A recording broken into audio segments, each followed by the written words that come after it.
Good morning, Kansas City, and welcome to another edition of KCPS Homeroom. I am Chris Odom, your English coordinator for the Kansas City Public Schools, and today I am joined by a wonderful student of the past who came out of Paseo Academy. It was really, exciting to work there for the years I did, and kept meeting more and more people I imagined would go off to do things. I'm in a really neat situation, having taught younger in my life, is really I get to see how people are going to use what they did with their time in school. And lately I've been following up with some people, and Rachel's here to talk to us a little bit about her experiences that have come from some of her work that may have confirmed it when she was working as an earlier student that you might be right now. So I know as young people, you're really kind of trying to weigh your options for your paths, and it's really helpful sometimes to hear from people who have gone through that process and kind of can lead you a little bit. So I'm going to ask Rachel to go ahead and introduce herself and tell us a little bit about an update from her. I honestly haven't seen her since what year did you graduate? 2007, I Wow. think. Yeah. So yeah, I started teaching in 2001 and really finished out my teaching in the classroom in like 2016. So you're right there in that Yeah, right in the thick part, of it. right? Okay, well, yeah, give us an update. Essentially, I am a freelance social media strategist and content creator. I work in the fandom space. You might be familiar with some of the franchises that I specialize in: DC, Marvel, Star Wars. They're just some tiny names that are in the industry, real little, nobodies. But so essentially, I do content creation and offer commentary on these franchises, as well as video essays, and really just like critical thinking as far as the creation process for film and comics and animation and anything that really kind of like entertains in the internet space. So that's basically what I do. I just and it's freelance, so I kind of control my own schedule and basically work for myself. So I get to set my own pay rate, which is pretty nice, and I get to do what I love. So I never really work a day in my life anymore. So yeah. Awesome. So what, if you can unwind your path and kind of go back to how you got to that point, Yeah, can you yeah, can I you give it can. some of the steps coming all the way back from the days that you were walking out of Paseo? Yeah, so graduating from high school, I was pretty stressful just because my father actually had a stroke that year that I was, dealing with privately. So it was very touch and go. And the fact that he was able to attend was huge, because we didn't know if he was going to, make it. So there was that. And, that's it. So that kind of already like rocks, just the not really like your college experience, but just like you have that hesitation, really, it's just like, do I need to do this right now? Do I need to be with my family? Like, you know, um, basically like if your family is telling you go, you know what I'm saying? Seize the opportunity, and own it, because you do not know when and if there is going to be enough space time for you to seize the opportunity again. It's okay if you don't know what you want to do yet. Just know what you're passionate about. Love those things. Don't be afraid to love them, because it really can evolve if you give yourself enough time into something. I literally graduated high school. I went into like art school. I went into the Art Institute. I, dabbled over at Columbia in Chicago. And then I finally landed at the Carter Art Center in Penn Valley, so I could just be closer to home. And I dabbled in radio broadcasting. I thought I wanted to do journalism. It really wasn't it, just because I loved research, but I didn't like, being told, like what I needed to cover. I didn't like having a boss. So went back to school, learned more skills, these hobbies, like making little edits, about my favorite comic book characters, or, doing like a live stream on Instagram, to talk to people about like the latest comic polls that they did this week.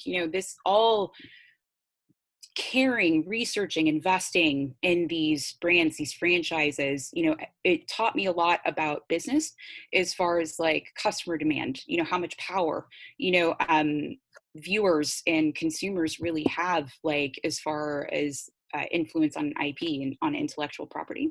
And then it also kind of really didn't like make me want to like sell out, but it really made me want to be a part of something big that had just like built like a monolith, on, fanaticism in a sense, where it's just like, just people being like really passionate and willing to throw money, away at something, and the way that they reward that consumption. That is something that is so fascinating to me. So through all this research, through all of these jobs that I took, doing all of these things that I didn't want to do, I found a way to basically create, a consumable that adds value to people's lives and gives them confidence every day to really just pursue their passions, and live essentially against the grain, which, Chris, you kind of encourage us to do that, like as kids pretty early on. You had two rules.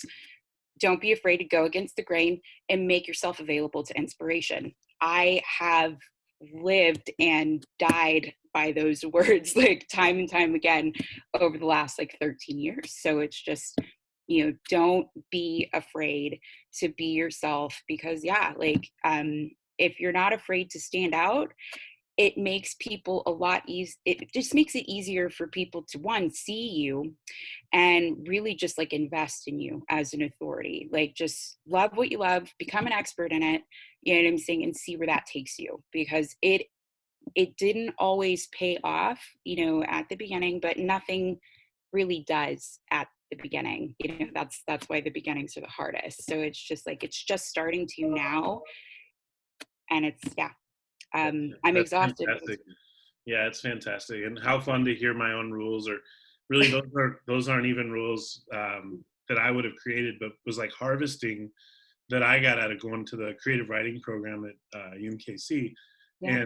And they were interesting because they were mostly grown-ups making rules for each other about art. And I developed it. I think I still know it. It's like a 23 rule checklist that Yep. I don't know if it was complete or in what stage, but yeah, that one about being available when inspiration comes, that was somebody else's, obviously. But then that's so interesting. And one reason I started doing these interviews is it started to dawn on me kind of in that same way. I was watching Tiny Desk Contest, Top Shelf, and I realized like I sound like Bob Boylan, like to begin with, and scared me. I was like, wow, we have like the same like conversational pattern, and whoa, what if I interviewed people? And then I kind of just played with the idea and shot it around. And I wanted to start with people I had experiences with. And then I want this same pattern to start to happen for the kids who go to these schools in our district right now. This is kind of like a challenge to call out and say, do you want to come on? Do you have a piece that you would like to share? Do you have, and that's the same way Coffee House kind of rolled out. It was a feeling of what do I do with this amazing platform? And man, I had no idea back then that it really was like more of a national discussion and that there were giant movements going on. I've been to Hip Hop Ed since in Harlem, and I got to meet Christopher Emden. And like I've been making materials myself about how to create a coffee house poetry situation at your school. So I'm just totally honored and excited to interview everyone from that lineage, because I feel like we made these things together. And I was talking to Unique Hughley, and when he and I went to Brave New Voices as a national event, I remember Robert Brown telling me about it forever ago, and just thinking, boy, like there's layers to this, and and so like you're saying, when it takes a while to really get in your niche and to really realize that you're there, I've also realized I have not some duties, but definitely duties would be part of the word, but I am on myself now to do something with my white male status. And I'm excited more so to know that I belong at the table. And it's helped me remember that by talking to prior students, by just expanding who I can have in my network, really. It's really, really important to me. And back then, I think I made that known, but I didn't know how to really lead with that, Mm. and that needs to be something people learn how to do, is make it clear, really what your mission in having conversations about race is, or um, certainly not hiding from them. So it there's a lot of white folk out there probably hiding, and let's have some conversations. So sorry to Yeah. steal a tiny bit of your platform. Oh, no, you're fine. No, it's crucial. And one of the most rewarding things that I do is being able to facilitate a space. So, people who essentially use like the IPs that I'm supporting, basically is like escapism, like they're just trying to escape reality. Right. And so, a lot of the triggers and the hangups that they have from their day to day, they're just very desperate to get away from. And some people don't all nerd the same way. Others who use it to escape use it to reinforce their status quo. So it's very important to have conversations about how these things are structured, how reality outside of internet like time, how it contributes and really feeds in and inspires these pieces that are created Wow. to that we're currently having this conversation over.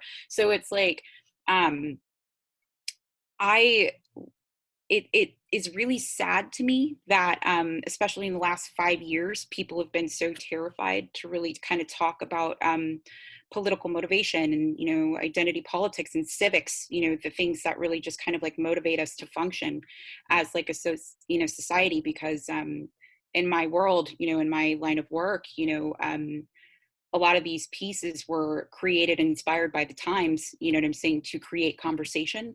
And now the exact opposite is happening because of there's just, I think, an intimidation factor of too much information available. So when I get to see people just kind of break those barriers down, have the conversation, do the work, Yeah. it is the best, because it's like I'm getting my childhood fantasy, just like I'm living in that world, but it's being fully contextualized through the identity and the framing that like I need via the community that I'm supporting. And it's fabulous. So no, I'm glad that you're using the platform that you have to really do what you can to shine light on those who are systemically being oppressed and would not have as much success otherwise. So like, Mhm. good on you for that, Well, thank for you. sure. And by no means is that, just a singular motivation. There's that, like you're saying, this is a complex time. I think the best thing to do is just like get involved